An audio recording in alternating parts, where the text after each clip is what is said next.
was chatting with a friend and they had asked me some questions about like my experience as growing up as a Jehovah's Witness. And they were like, well, what are like things that you still do even though you're no longer Jehovah's Witness? And I was like, ooh, there are some things I still do. Guilty. I'm trying not to feel shame about it because it does take time. And I do feel like other people are going through similar things. And I'm going to list off the 6 things that I still struggle with or just don't do, or, you know, and it came from my background of being a Jehovah's Witness that I still hold on to now that I no longer am a Jehovah's Witness. The first thing that I wrote down was saying bless you. I do not say bless you. I don't say it. I just, you know, if I think about it, then I may say it, but I realized that people think I'm rude for not saying bless you. I would get like kind of some ugly looks like, okay, so you just are not going to say bless you. And so one time I got, actually a couple times, but recently I got an ugly look, like a real like ugly look, and also like a confusion look, like what is wrong with her look. And I was like, why are they, in my mind I'm thinking like, why are they looking at me like that? Like the audacity of them. What's going on with you? Right? And I was like, well, there's a reason why they're looking at me like that. So what did I do? Or what did they think I did? And I was like, oh, this child sneezed. This child sneezed. And it's their child. And they were expecting me to say, bless you, because I'm in close proximity to the child, more so than they were, but they heard it from a distance, whatever, whatever. And they're giving me this ugly look like, girl. And then I kind of just put two and two together, and I was like, oh, they think I'm rude. And so I explained to them, I was like, you know what? I was always told that saying bless you was like putting a curse on someone after they sneezed or something like that. I can't remember exactly what the reasoning of that was, but I still don't say bless you unless like I think of it, and I hardly ever think of it. If someone sneezes, the most I might say is, do you need tissue? And apparently people have been thinking I've been rude for that for a long time. And I was completely aloof and oblivious to it. The second thing is, and I just won't do this, is pledge to the flag. I will not pledge to the United States of America. No. To the flag, to the United States, I just won't do that. And I imagine a lot of people understand why.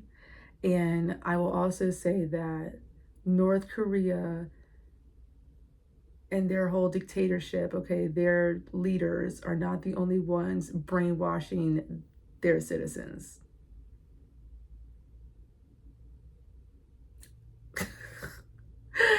That's all I'll say about that. Third, I would say I still wear my Kingdom Hall clothes. Okay, I don't look at them as Kingdom Hall clothes anymore, but I do see like certain outfits. I was like, oh, I used to wear this to the Kingdom Hall.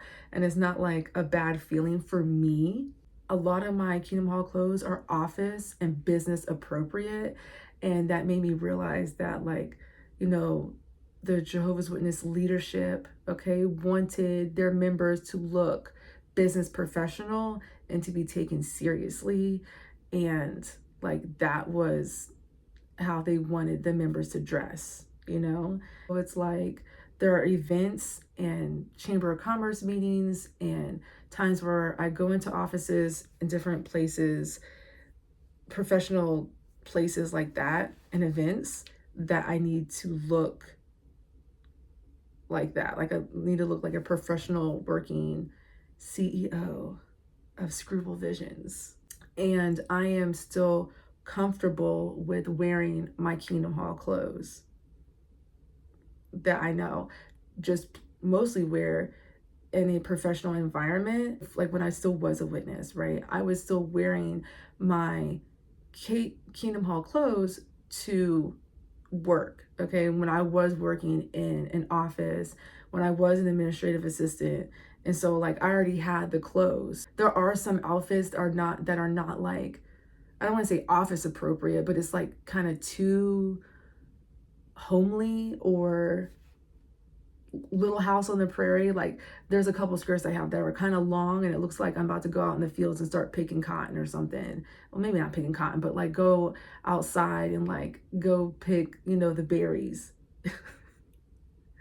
So I still have those skirts and I like to play around with those skirts and wear them, but I wouldn't say it's like business professional, but I still keep those items of clothing as well. And I just wear it a little bit differently, whereas I'm not wearing it as modestly as before, but I do play around with, you know, my feminine energy and modesty and showing skin.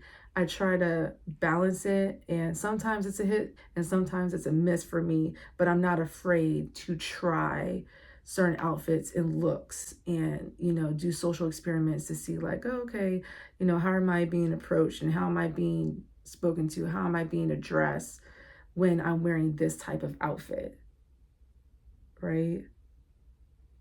Because I like to stir the pot sometimes. And I do that with my clothes a lot of times. The fourth thing I would say, I still have reservations about receiving blood.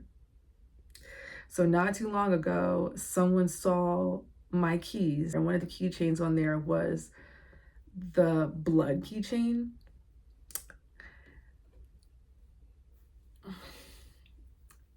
Yeah, I still got that. And that's because I have a thing with bodily fluids in general, okay? And I'm not really interested in receiving someone else's bodily fluids. Okay, so I just kind of have like a germ thing about that, like a sanitary thing about that. And not to say that I wouldn't receive blood if like I was bleeding out and I needed it right then and there and they had my blood type and all that stuff ready to go. Like I would receive blood if I'm on my deathbed, but like don't tell me I need a blood transfusion and like I'm stable and things are chill. I'm going to seek another option before I be like, oh yeah, just give me the blood transfusion. Like, no. If I have the opportunity to seek another option, I'm going to do that versus immediately accepting blood transfusion. Okay, so that's what I'll say about that. But I still do have the no blood keychain. I actually never got the no blood card, and I only got one signature, and I didn't end up getting the second signature. It just kept, and I feel like this was like divine. I really do. Like I'm still a spiritual person. And I still believe in, metaphysical things. But like every time I try to get signed, there was always some like hiccup or interruption happening, and I never got that second signature.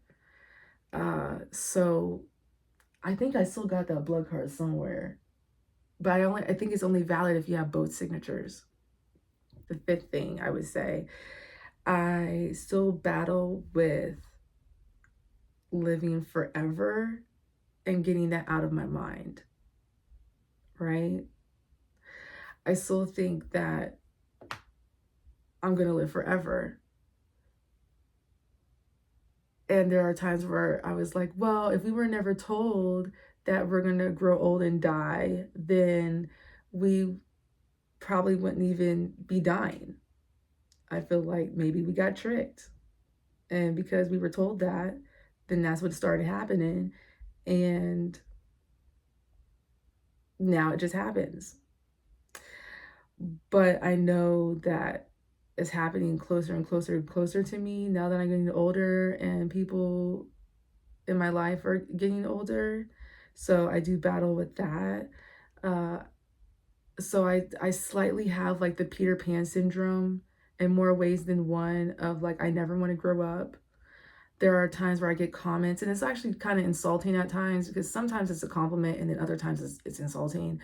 And I remember not too long after I had my daughter, this one woman basically, and this was actually a Jehovah's Witness, because I was still a Jehovah's Witness at this time.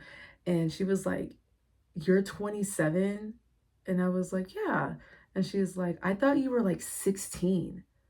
And I'm thinking like, did you not know that that's my baby? Like 16? And it was kind of like she just saw me as immature and young and dumb. Like that's the way she came off, like when she said that. Like, I thought you were like 16. Also, too, my daughter is a biracial child, so a lot of people don't realize that she's my child unless like they start hearing her say mommy. But when she was a baby at that time, she wasn't saying mommy. I just looked like a woman holding another woman's baby at that time, I guess, to this person. It was my own child. Oh yeah, this is another interesting thing. It was very interesting going into the conventions and like nursing. You go to the nursing rooms or the nursing area. I'm walking up in there and I got, my child, and like I start breastfeeding her, and the shocked looked on people's faces were like, I could not believe it. I was thrown. I got more comments from Jehovah's Witnesses, like kind of like, "That's your baby?" From Jehovah's Witnesses than I got from people like out in the public, like who were not Jehovah's Witnesses, Yeah. I remember one girl. Now this girl was young, and it didn't hurt my feelings because I was just like, she don't. I brought my baby to the Kingdom Hall for the first time when I was still a witness, and she was like, there's no way that's your baby. They mixed up your baby. There's no way that this baby is your baby. Because my daughter, is white passing. She can pass for a white child. She is white passing. Anyway, the last thing is praying. I had reservations even just recently about praying.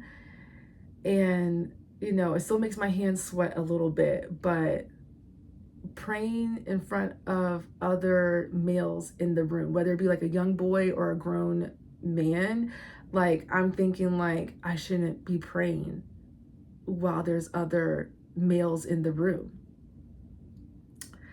So I kind of just now recently have gotten over that. But like when I say recently, I'm talking about like last month. Like it's August now, July. Because what happens is in the household that I'm living in now, I try to make it as much as a family dynamic as I possibly can, because both children are separated from one of the other parents. Okay.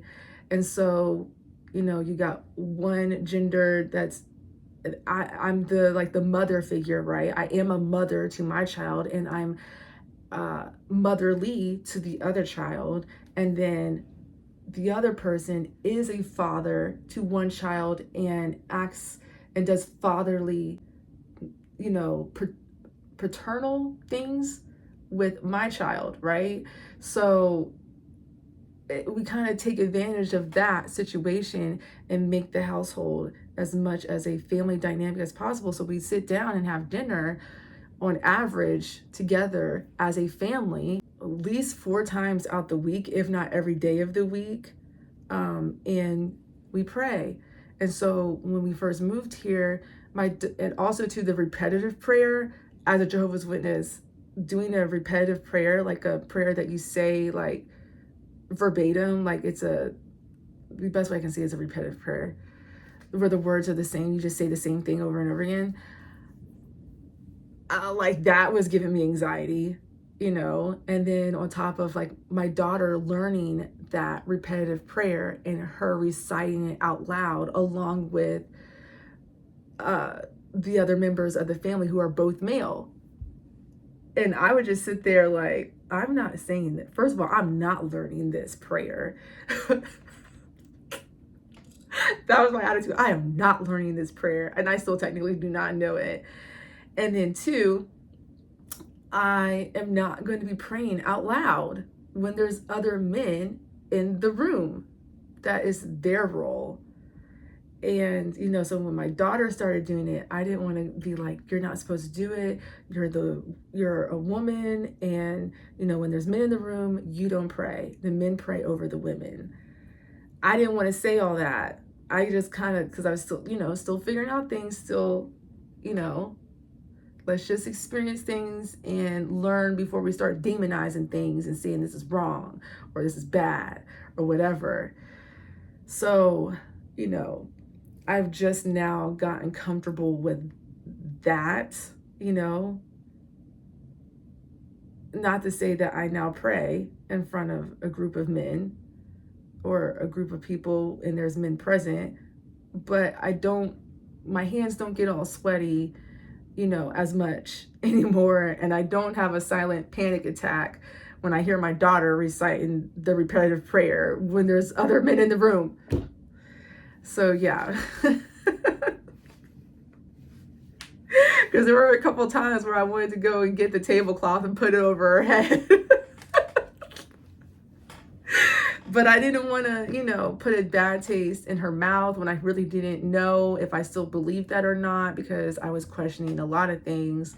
But yeah, so those are my 6 things that I have navigated through just kind of recently, or still don't do, or I'm still trying to figure it out, you know. Yeah, so let me know what those things are for you, because I'm really interested. And because then it might like strike like something in me like, oh, do I actually still subconsciously do or don't do that because, you know, my former belief? Or have I totally tossed that out the window? I'm like, yeah, no, I'm cool off of that. So yeah, until next time, thanks for watching.